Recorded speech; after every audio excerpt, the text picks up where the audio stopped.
Hi everyone, my name is Maya, and today I'm going to talk about when did salt stop becoming too expensive. So let's get started. Salt, the tastiest rock we all eat, and for much of history, a far more precious commodity than one might think. Today, it costs mere pennies for a pound, but yet wars have waged and nations have collapsed over this plain white crystal. But what made these seemingly simple seasonings so vital and lucrative? Well, for a start, you can't live without it, literally. Without salt, your muscles would cramp, you'll get dizzy, and eventually all your cells would be shut down. Well, you might think such an essential mineral would be easy to supply. After all, the ocean's full of it. But turning seawater into usable salt is a lot more harder than it sounds. Boiling water famously requires a lot of energy. And you would let the sun do it. And that is indeed one method people have used since the ancient times. But of course, that only works reliably in hot, sunny climates near the coast. Only if it's not cloudy or raining. Fortunately, Mother Nature blessed us with another, much more reliable source of salt in the vast deposits deep underground. To be a salt miner is a cruel fate, one that the Romans, for example, routinely inflicted upon slaves and criminals. These two methods are pretty much the same ones we use for salt production today. Yet with primitive technology, they were painfully slow and laborious. But salt's high cost didn't come solely from the supply side. No, salt had a key utility driving up the demand for virtually all pre-industrial civilization: food preservation. You see, in the days before refrigeration, keeping meat, fish, and vegetables edible for more than a few days was supremely difficult, unless you dumped them in a big old barrel of salt, that is. As much as 90% salt production went towards salting or brining food, rather than for seasoning it. This is what made salt trade so lucrative. The Romans built great salt pans near Ostia, the port of Rome, where the city outgrew its local supply. They shipped in tons more from every corner of their empire. So crucial was the salt trade to Rome's survival that the Romans called it one of their central roads of Via Salaria, Salt Road, or Salt Road, which is also coincidentally where the salary comes from, the allowance Roman legaries are given to purchase salt. In similar vein, the taxation of salt was the primary source of revenue for kingdoms and empires across the globe, pretty much to the present day. But it needn't be that way. You can build your own legendary empire without salt taxes, thanks to the days. Okay. But anyways, alright, let's go back to the salt trade. It was valuable didn't necessarily mean that salt itself was all that expensive. It's definitely tricky to evaluate the cost of something that's 2,000 years in the past, but a good friend Levi conveniently left us a good benchmark. In 20 and 4 BC, a kilogram of Roman salt cost about one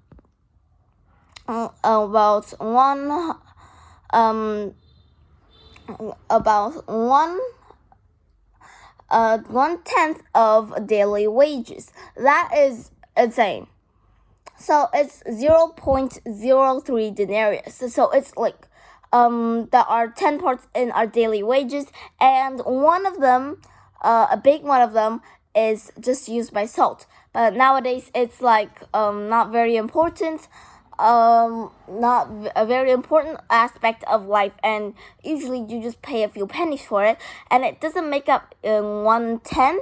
Okay, it doesn't even make up 1/100th of our daily wages. But now salt is very crucial and it's hard to mine. So yeah, it's about 1/10 of daily wages. And yeah, this is a huge problem for many people, which is why people probably called it the Hunger Age. But now for daily wages, we have in Britain, it's the wages of salt are one in 110th part of the daily wages. In America, it's 1/47th, and in Poland, it's 1/36th of the wages. So, yeah, it was about 4 times as expensive in ancient Rome than it is in U.S. today. We have similar benchmark from the 15th century.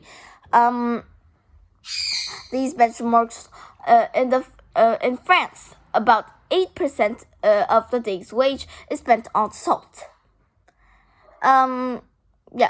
So in Gabriel, it's 20 times higher than that. So yeah, you have to pay the salt tax, and many people objected. In 1789, and in 1806, many people really objected to paying salt taxes. Because a lot of people don't have enough money, and salt taxes those days are very expensive. And the taxation of salt is where Mahatma Gandhi launched his famous salt march that would eventually lead to India's independence of paying salt taxes in 1930. Yeah. Taxation notwithstanding, salt wasn't a truly luxurious commodity like other things like gold or silver, but it was not as much as cloves, nutmegs, or cinnamon, but it was certainly a very crucial aspect to the life of ancient Rome. Salt was okay.